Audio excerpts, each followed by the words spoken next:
like, that's the whole thing for me. If I can make one person smile and fill them with joy for that moment, to me, that's everything.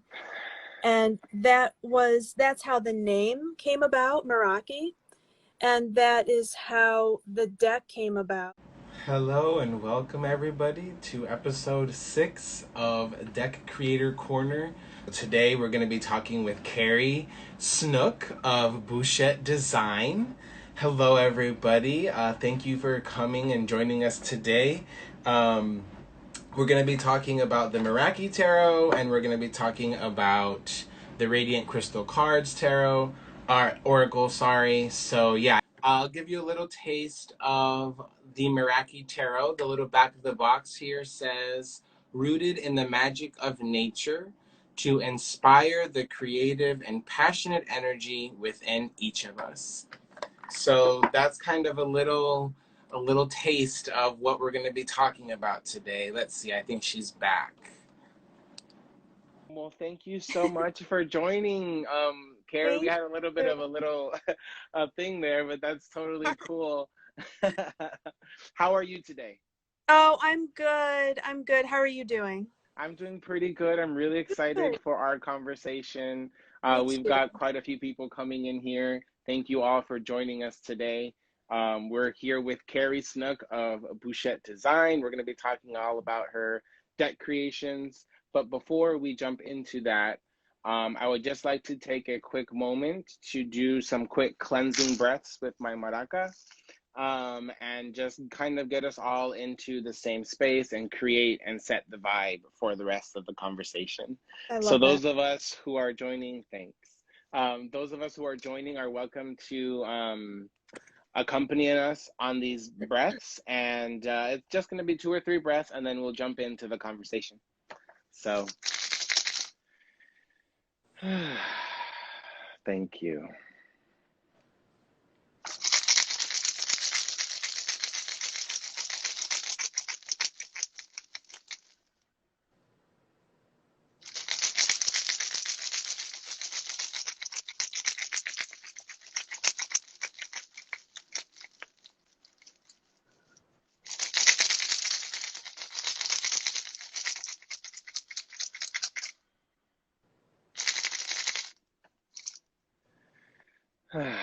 Oh, Thank wow. you, thank I love that you. sound.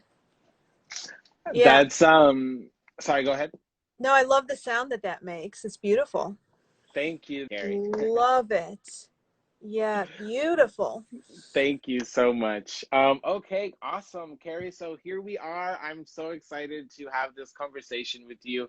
I want to just have a quick moment here to give you a little bit of give you some space to just do a quick introduction, like who Kerri is, what Bouchette Design is about, like what are your some aspirations, just some quick little introductions, and then we'll kind of get into the meat of the questions about the tarot and the oracle and all that jazz. Okay, thank you. So, I am an interior designer by trade, and in general, I do a lot of like commercial design, so lots of tech companies, Okay. interior spaces. So that's what I've been doing for about 25 years.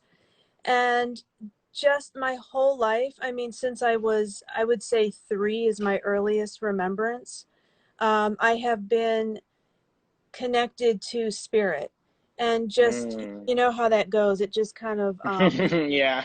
when you're connected at a young age, it's just so much part of you. You don't almost know anything else. And so tarot and crystals and Wicca and divination in general was just kind of all a part of me. And Mm. I grew up in the 70s and 80s. I was born in the early 70s. So for me, I didn't have internet. I didn't have any Mm-hmm. of that. So being in this time now and having all this information, it's interesting how connected I was innately, but I didn't know. I mean, I didn't have Mm. information, you know? So everything that I found, like studying Wicca or anything that I did was just kind of like cosmically found through friends. It was very, Mm. so Synchronistic.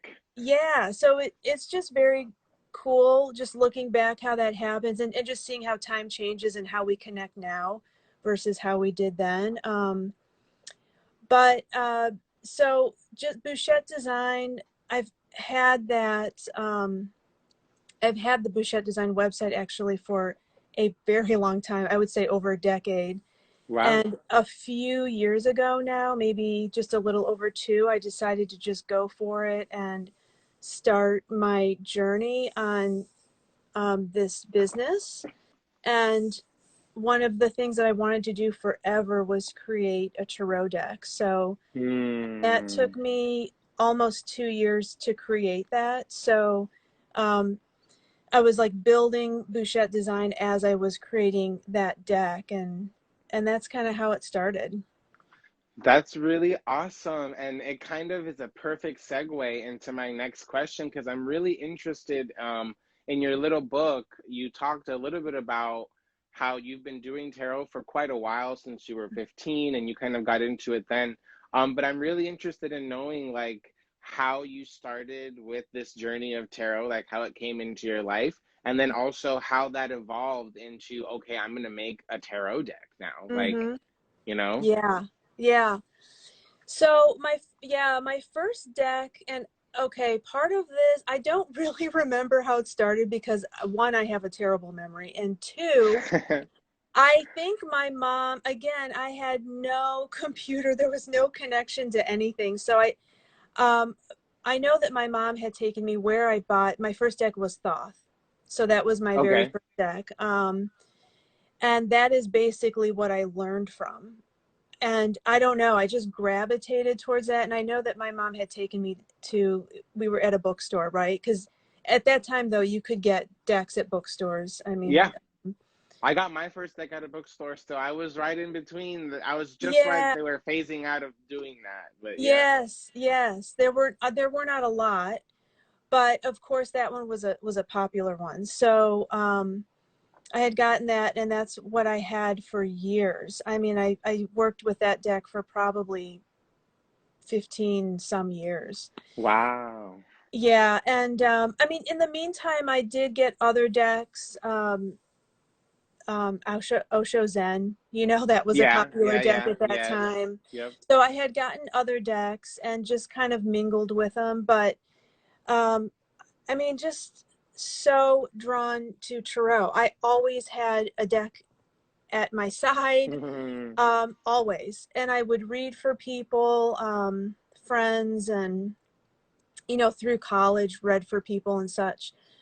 But and at that time it was interesting too because there were not a lot of decks, right? I mean, now there are so many decks that Yeah.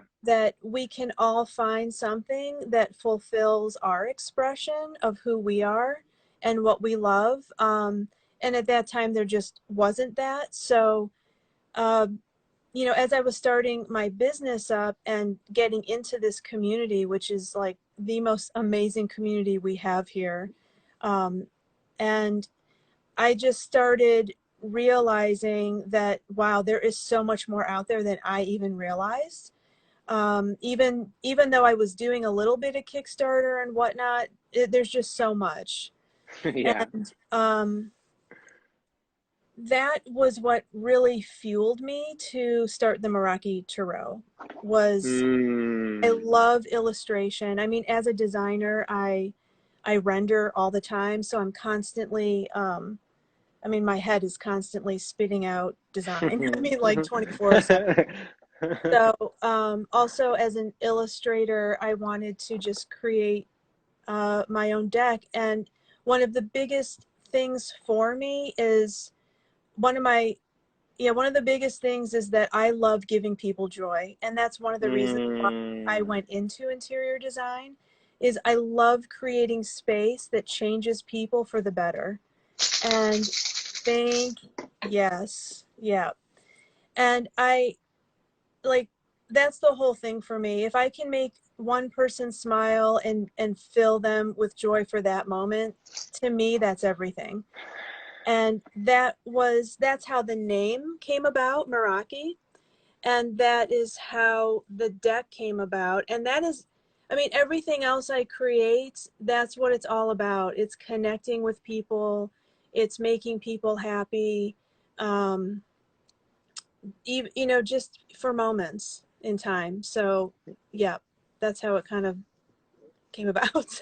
That's really beautiful. And I think it's really nice to like have these conversations because we get to see the inside, right? The behind the scenes, like the reason why the decks were made and like the inspirations behind them. And like it's been awesome to see this like diversity of like reasons why somebody made a deck. You know, there's not just one reason to do it or not to do it. You know, there's so Yeah. many things that that can inspire you to achieve that. And it's so awesome that for you, part of that inspiration was the community, sharing with other people, healing other people through your work. Mm-hmm. Because like that's very much with interior design. That's very Mm-hmm. much in that realm, like a lot of people don't think about it in that way, but that is healing. It's like feng shui, right? Like Oh, how yeah. your room is set up. Oh, yeah. Um, Huge. I could probably use an interior designer myself.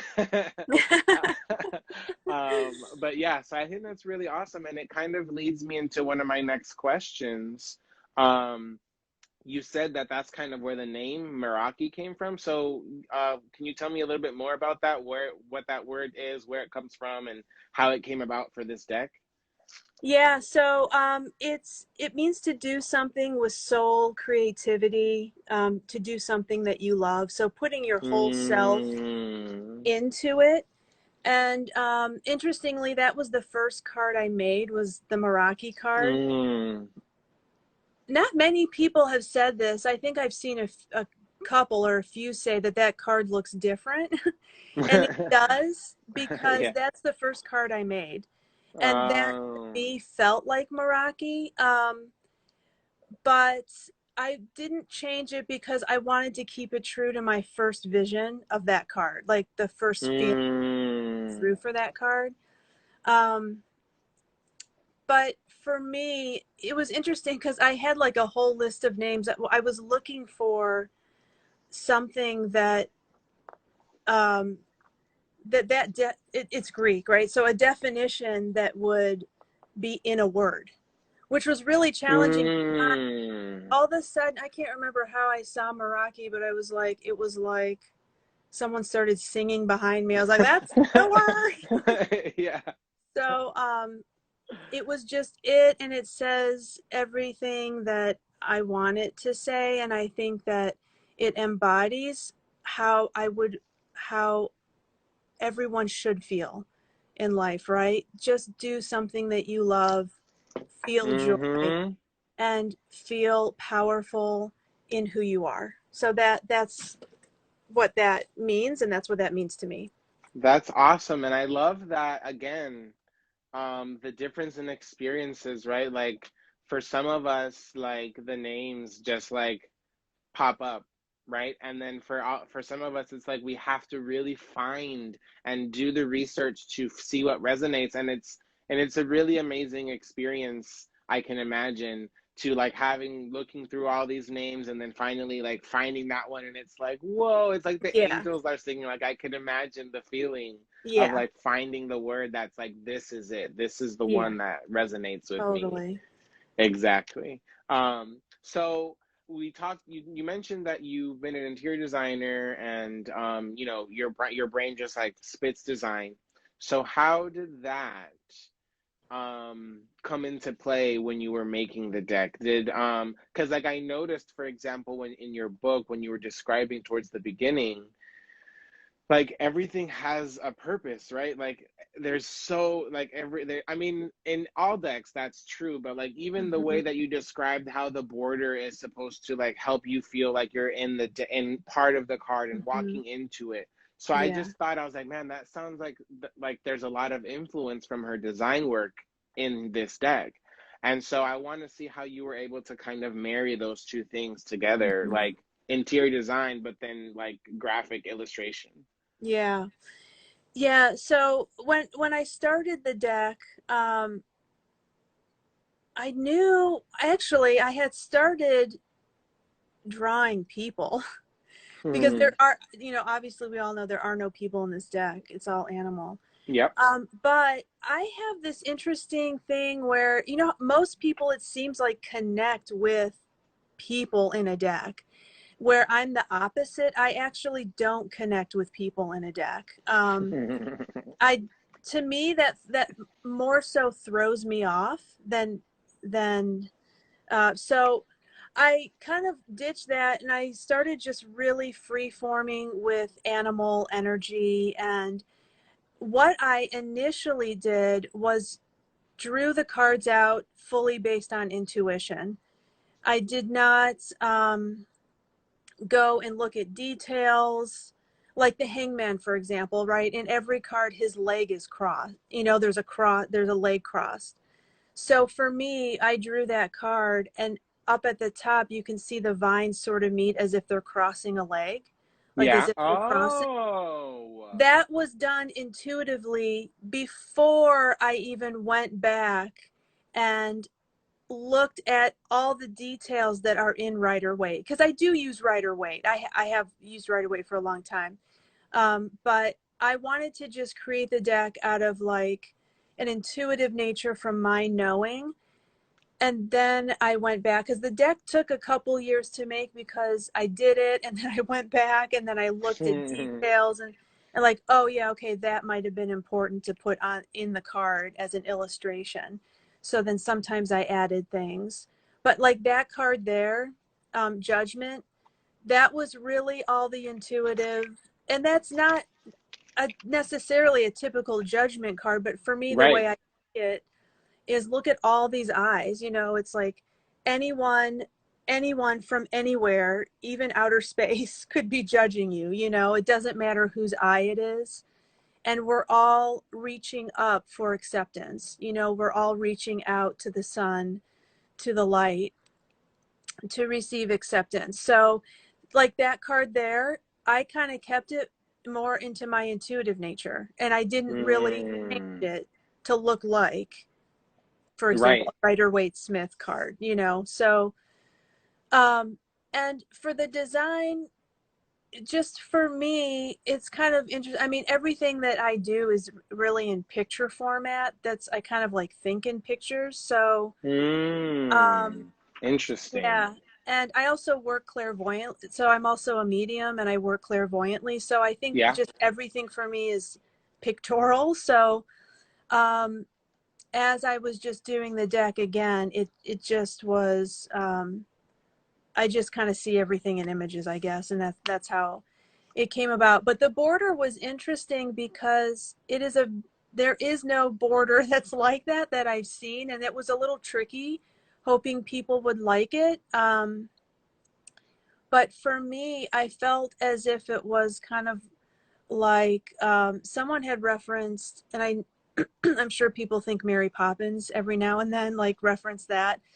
But to me, it was like you're jumping into the chalk picture. You're actually jumping in, and you're putting yourself inside of the of your intuitive feeling within the card.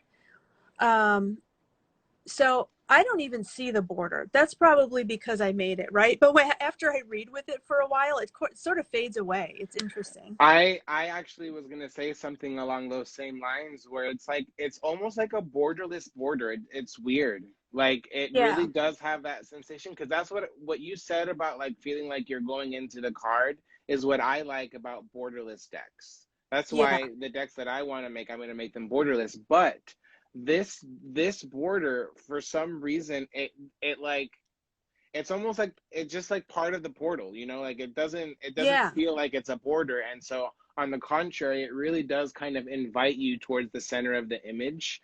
I don't know, I think maybe because of the contrast of the Yeah. lines, like it just makes it feel like it's something that you should be going through or something that is open for you to look through. Yeah. So I love that. Yeah, I feel the same way about it. They kind of just disappear. And especially in cards like this, for example, where like the palette is a little bit darker, like Hmm. it just kind of just really blends in. Yeah, exactly. Exactly. Enchanted Moon, yes, this is the Three of Swords. Yeah. Yeah, that again was obviously a really different Three of Swords, but That's Yeah. how I see it, really, because all of these cards are about a life's journey. And the Three of Swords to me is all sorts of different ways that it could pierce your heart, essentially, you know. Yep. There's not one way. Yep. So And what I really liked about this card that I think in my unboxing, when I looked at it, it caught my attention was like, there's like, it's like an in progress, right? Like one is there, but then like, it's like almost a card of like a reminder that like, there's always going to be these things. Like, even though you're hurt now, yeah, like in the future, there's always going to be these moments of hurt and pain. And yeah, so like, how can we like work through that and heal from that? And exactly. also the beautiful imagery of the autumn leaves, like that for me is like part of that, like letting go of that, those Yes, wounds and those pains and that process and stuff. yes. Changing of season, changing of time. Yeah, Exactly. yeah. Yes. So I love how you kind of really incorporated all of your experience into one thing, and that's how you like manifested this deck. What medium did you use? Was it Procreate, All Photoshop? Photoshop. So I've been using Photoshop um like forever. So like that, and I have a pen tool. So I actually just draw in Photoshop with a pen Okay. tool. Yeah. Okay. So it's Awesome. it's just a lot. It's a lot like people that draw and Procreate, has the pen. So same thing, same type of thing. Yeah, yeah, exactly. And honestly, like part of me like was debating whether I should do Procreate or Photoshop. The Yeah. reason why I went with Procreate was because one, I have the app, like it's just a little bit easier. But Yes. two, like Photoshop just seemed like it was a lot, like for me to learn, Yeah. like It is I still don't know everything, and I've been using it for like 35 years. So I just feel like, I mean, it's actually pretty intuitive, but yeah, you can go down a Photoshop abyss. And Because I remember when I was young, when there wasn't a lot of stuff going, like you couldn't do a lot of like editing and yeah, stuff. I had Photoshop, and I remember spending many, many, many, many hours just to like learn how to change the color of yeah. my hair, and like I know. Yeah, it's amazing. Once you really get into it, oh my God. I mean, you can change, and anything can be altered. It's yep. crazy. Well, But and honestly, I can see. Like I can see, I suspected that it wasn't Procreate because I can see like the difference in the art, because Procreate is great and you can do so many amazing things with it. But yeah.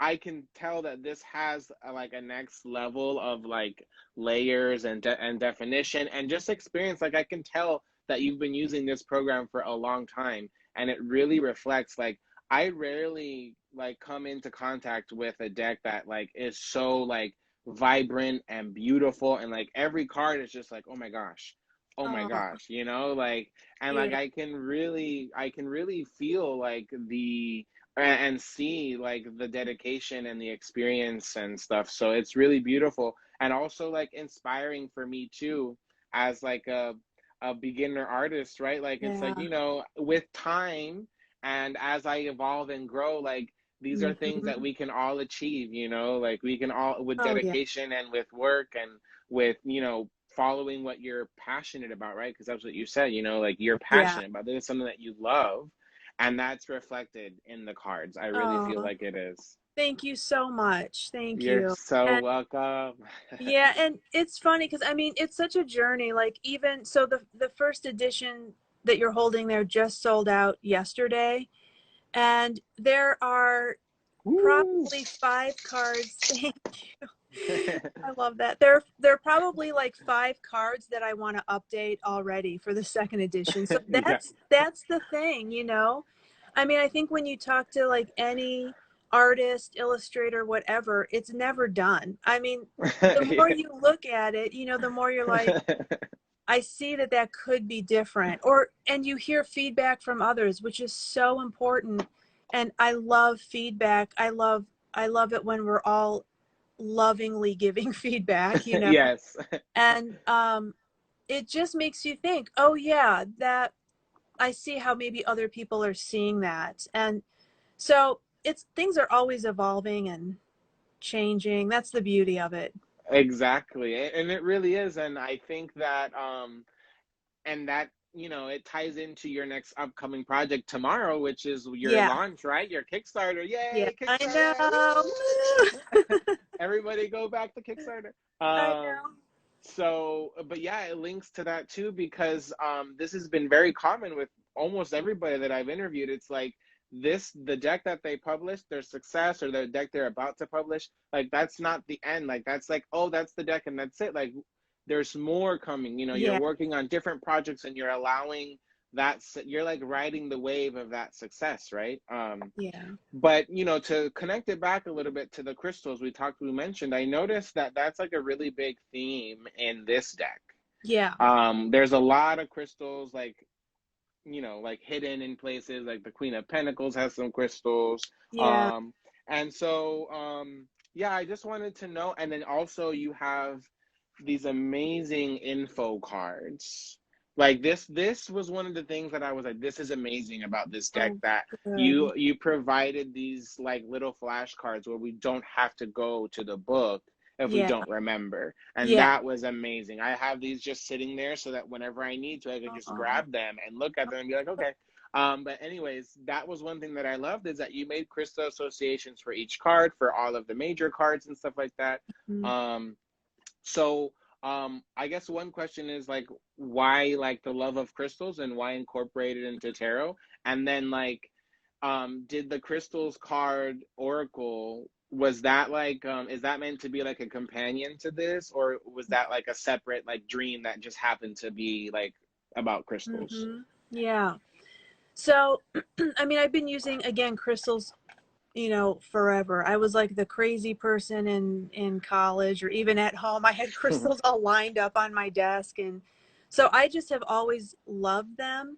And for me, then working with tarot and oracle, I just, for such a long time, have generally paired crystals with them. And that's kind of how I've read. Mm. I work with crystals in meditation, and just in general, I always have them with me. So I thought that that would be a really great extra layer to add on to the majors, is for the archetype of the major to reflect the crystal, which it Mm. does pair really beautifully. I mean, there's each crystal has kind of its own archetype, I guess. Mm-hmm. And Right. then Yeah. how does that pair with the majors? And so I thought that that was a great connection. Again, another added layer to use. And the pentacle suit is crystals. You're right. Mm-hmm. So in the pentacle suit, all of those are crystals. So if you count, there's the same number of crystals as the card. Mm-hmm. Um, and so the radiant crystal cards, I actually did start a year ago. So I had started that at least a year ago. That was kind of coinciding. I'm one of those people that does 1 million things at one time. Are you a So Gemini? I'm not a Gemini, but Scorpio. Okay. But I have, and Virgo rising, which plays a really huge part in my life. I would, yeah, that But makes sense now.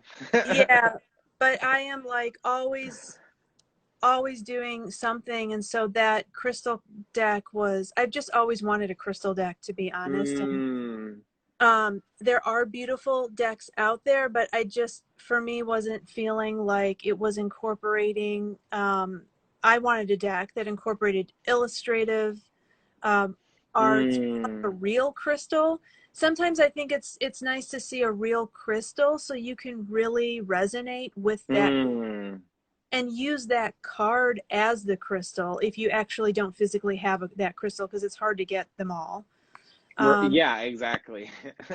yeah, and then have information on the back side, which was just as pretty. You could leave out the back or the front and work with it, with tarot, with other oracle on its own. I mean, it's just a companion to everything. So um, for me, it was a logical next deck because I've always wanted Mm, to do it. And it was just a beautiful pairing to the Meraki Tarot, but again, so universal that it works with anyone's deck and everything. So yeah. Yeah, and what I love about it the most is exactly what you said, about like you being able to connect with the crystal but not having to like have to buy it or purchase it.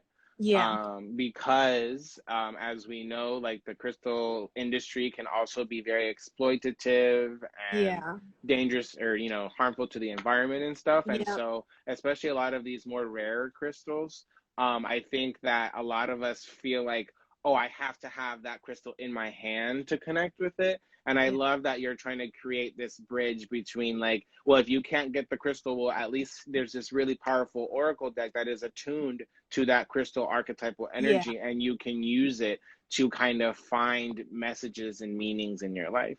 So I thought Totally. that was really cool. And then it also is like a little nod to like a little being like a little bit more sustainable in your witchy like practice.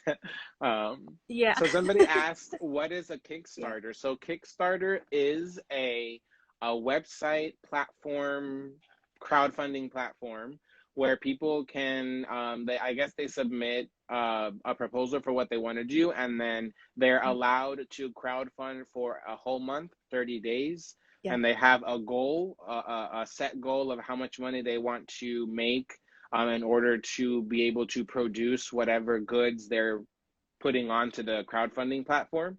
And then after the 30 days are up, if the project has been 100% funded, then all of the money gets charged all at once from everybody. And then that, there's some processing fees and all that stuff.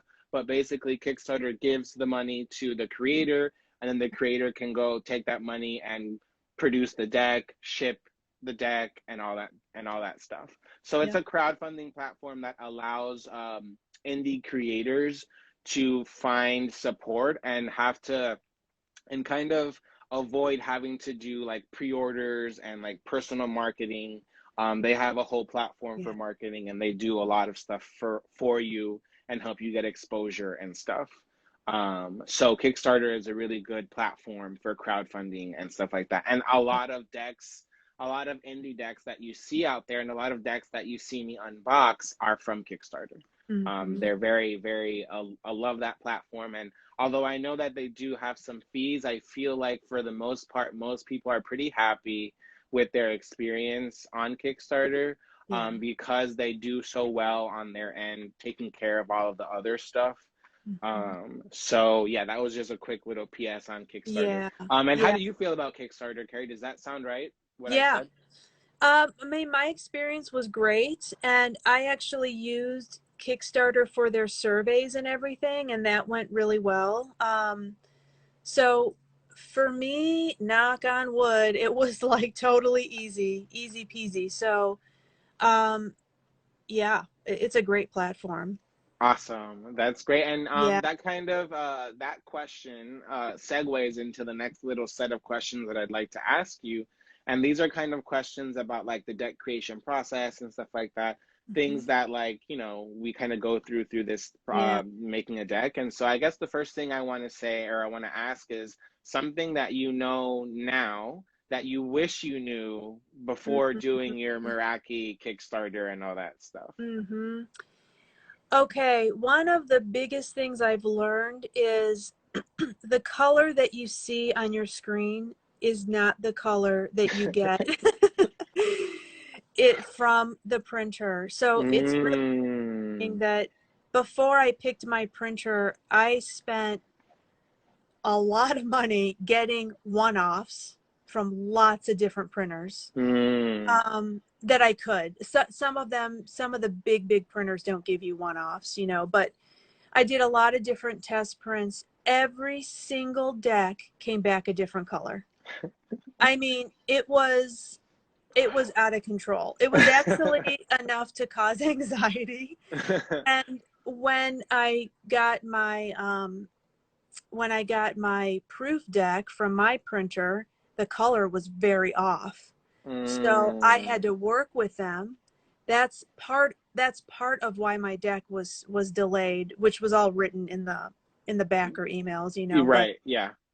um was a color issue, was that they weren't calibrating correctly on their end, and I had to Mm. dial my color just a little bit on my end. So that is very, very tricky. I Mm. wish I would have known before that was probably the hardest thing to figure out, was my color versus the printer's color. Oh, that's interesting. So what would you do differently now that you know that that's a possibility? So one, I would make sure to talk to the printer rep or whoever someone is working with, is to make sure that on their end they are calibrated. Their machines are calibrated Mm. equally. Actually, it was interesting because, and this is a huge printer, but their machines were calibrated more to the green side, and so like Um, that was their mistake. That wasn't right. mine. But just to make sure that their calibrations are good, and also to ask them if they see anything on their end that's going to cause a coloration issue when I go to print. Like, Mm. and that is something that they can actually tell. They can go in and see some of the colors that you've used and say, oh, this is going to turn out very green. Or like Mm. my deck has a lot of grays in it. My Yeah. border's gray, my back. So I should have sent them that color and sent them all the RGB, and they would have said, okay, your gray is way too on the green side. This is the gray you should use for our, because Mm. another thing to know is each printer has a different color calibration.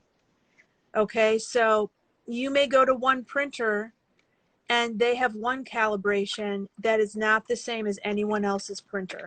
Oh gosh. Okay, that's why I was getting cards back all different colors. Yeah. So it's just so tricky. I never knew. That's really important. I actually, one of the previous creators, her piece of advice was to make sure that whatever program you were using was in Oh, CYMK instead of CMYK. CMYK instead Yeah, of yeah. RBG, because if not, then when you go to send it, it's Oh, like no. yeah. That is another thing. You always have to send, printers always print out in CMYK because RGB is only screen color. Yeah. Exactly. Yeah. So it's interesting that we're getting another color Yeah. advice, because it seems like that's a big possible like issue of where you kind of can miss out or like have some obstacles or some challenges. Yeah. Totally. Okay, cool. So my next question, what was your favorite card to illustrate? Oh, wow.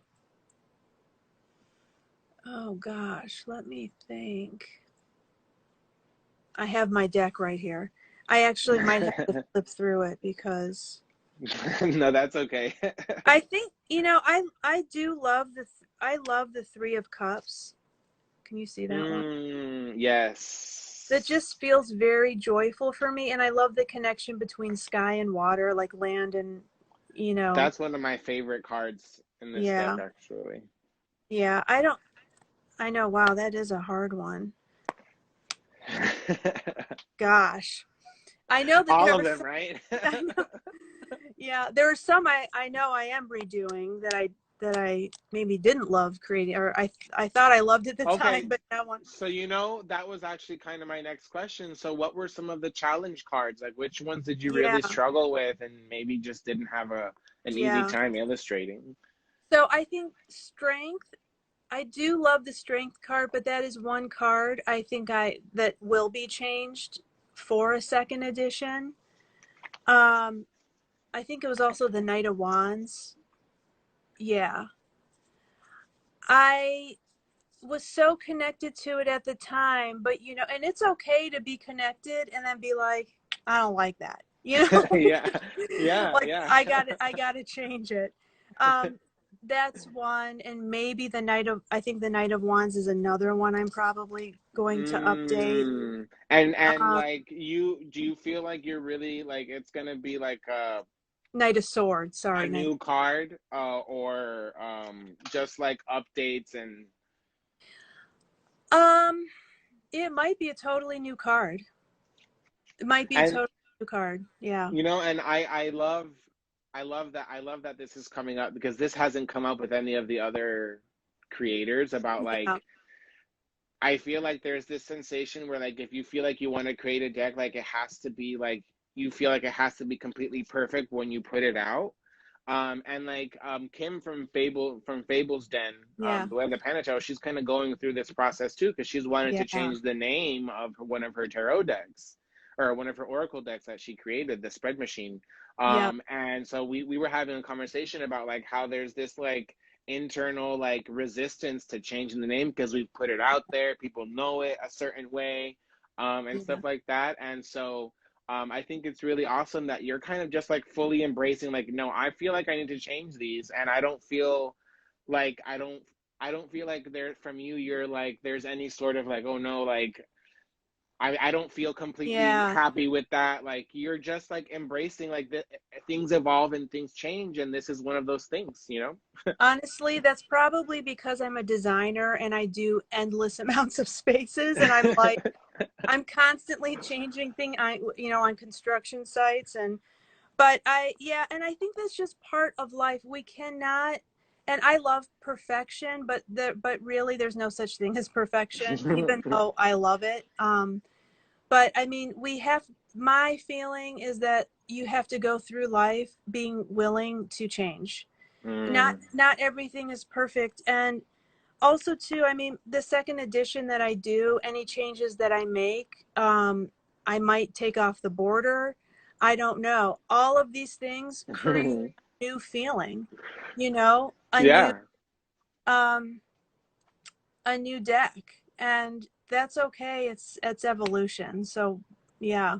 I totally agree. And a deck, for example, that I just got that has like a million different versions of the same deck is the Jonasa House Tarot. Oh yeah, right. That one's like Yeah, yeah. a bit like the fourth edition is like short and stocky, and the sixth edition is like Yes. long and big, and the That's art is right. different, you know, like everything is different, and Yeah. each edition is a limited run. And so I love that too, especially like about this, like it's almost like I cherish it so much more knowing that this is it, like you're making a different version now, you Yeah, know, yeah. like Yeah. Oh and like yeah, this it will has its be. magic, and like that for me is like so amazing, and I love that. And I also love the fact that like these things can change, and like you're not just getting a second edition, you're getting a new deck, like you said, you know, it's Yeah. different, you know. It will um be. It will be. And like for example, the book next time is going in the box.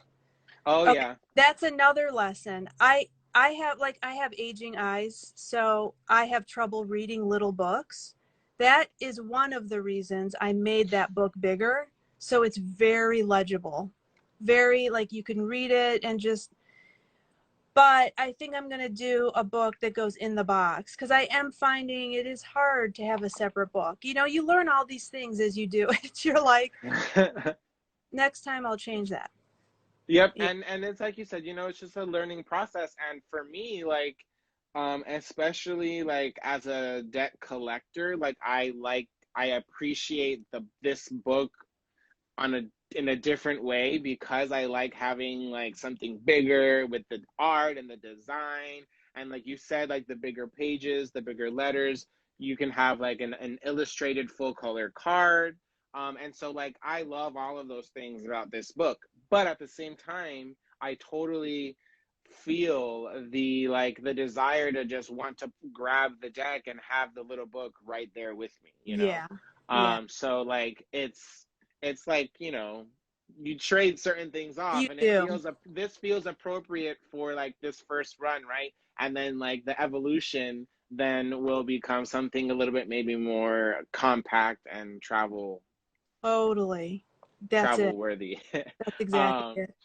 okay, so my last question about this like deck creator process, what was the most important lesson you learned from your first run that helps you with this run that you're going to do now with the Crystal Cards Oracle?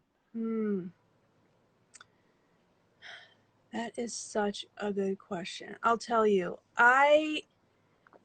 going back to perfectionist, I really, plus just being in the design industry where it's it's very businessy. You know, there's a whole business aspect to it. I really wanted to make sure I was on top of everything all the way. And the most important thing to me is the people that are backing.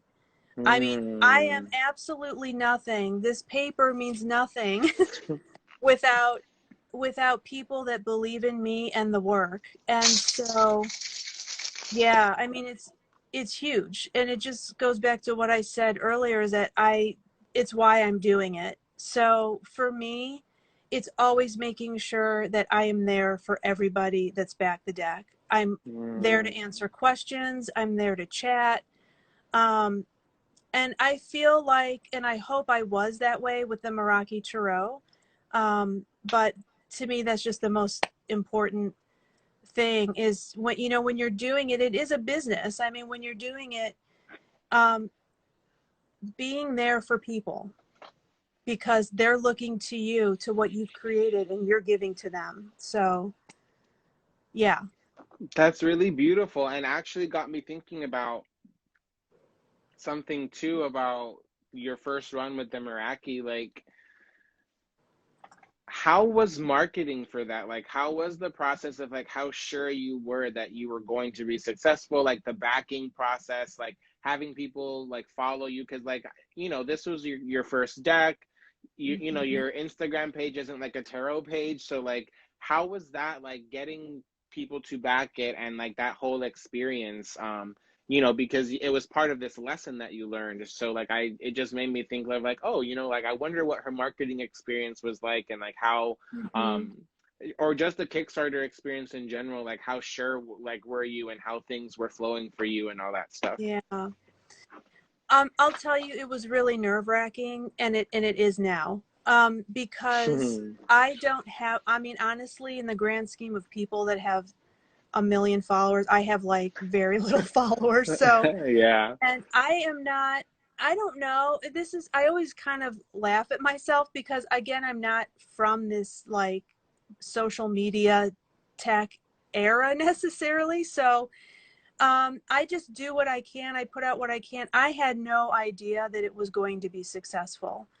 Um, Mm. I I felt like it was a real shot in the dark, but you know, I have so many great friends in this community, and every single person that supports me, that a like, a share, anything, is so special to me. I mean, I on my end am so grateful, because I don't have a huge following, and I honestly don't even know how to get a huge following. I can't, I mean, I know algorithm, I don't understand it. So I'm just like, trying to put out what I love and hope that it's received. You know, it's kind of like a double-edged sword, really, because you need to be seen in order to be successful, and to be, you know, it's kind of, it's a hard thing. Sometimes I don't know how a lot of people do it, but I just try to put it out there the best I can and see what happens.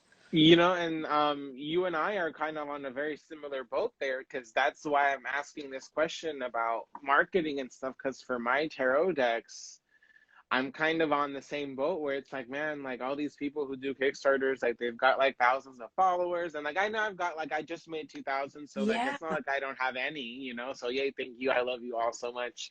Um, Yes. but at the same time, like there's this little voice inside my head, like just because they follow you doesn't mean they're gonna back you, like, Right. you know, blah blah blah, like all this like negative self talk, and I psych myself out of it.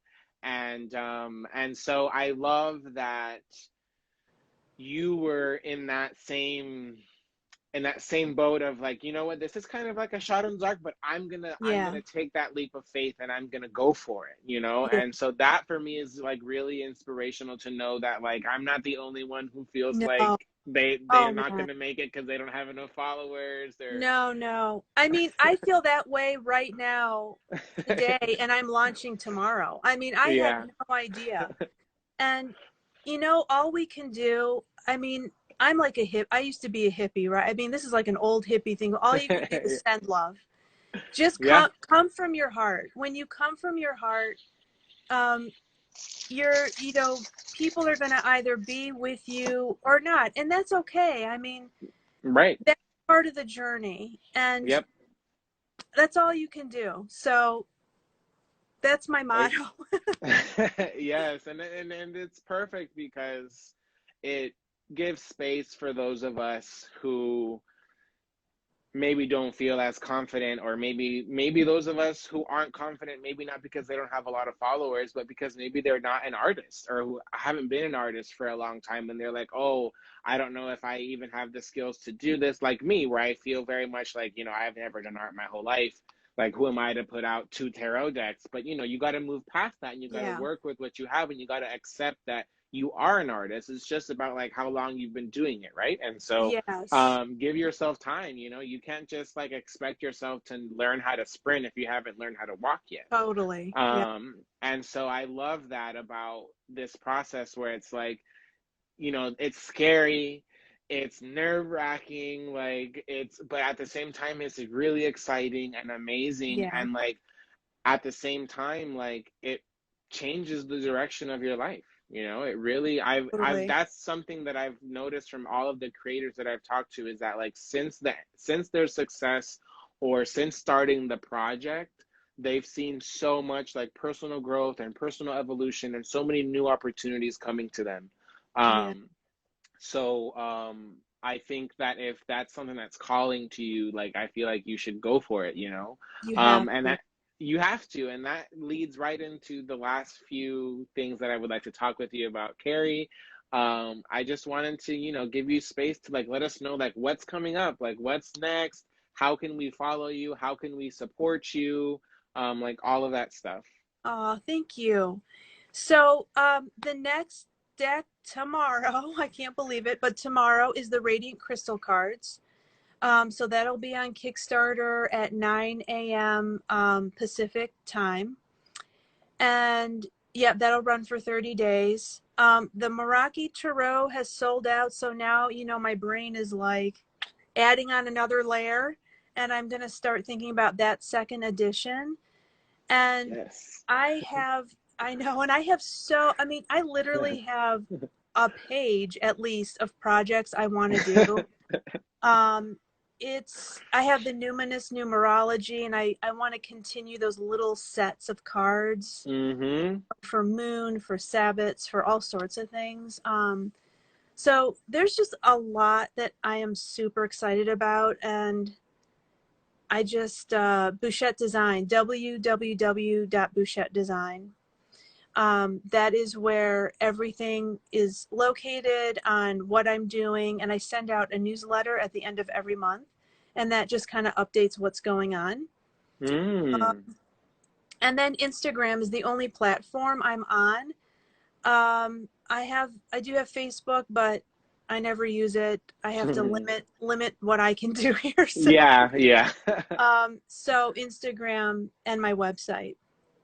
Awesome, Kerri. I'm so Yeah. excited. So everybody who's watching, Kerri is launching her Kickstarter tomorrow. I have heard from many people that the first day of Kickstarter is really important. So if you want to back her deck and you want to support her deck, make sure to like, save, share, and back the deck on the first day, so that Kickstarter will add it to their algorithm and market it some more. Um, that was somebody told me that when one of my interviews, and I was like, okay, I Yeah. will keep an eye on that for Yeah. when I do my launch. So for sure, if Yeah. you're interested in this deck, please go and support Kerri in all of her projects. She is doing a lot of amazing work, and her art is amazing. So yeah, I just wanted to see if there was any final piece of advice that you had for those people wanting to make a deck. Wow. I mean, I would say if it's in your heart, if it's in your spirit, if it's something intuitively that you want to do, absolutely do it. There is nothing bad that could ever happen. The only thing that Mm. could happen is you are appreciated.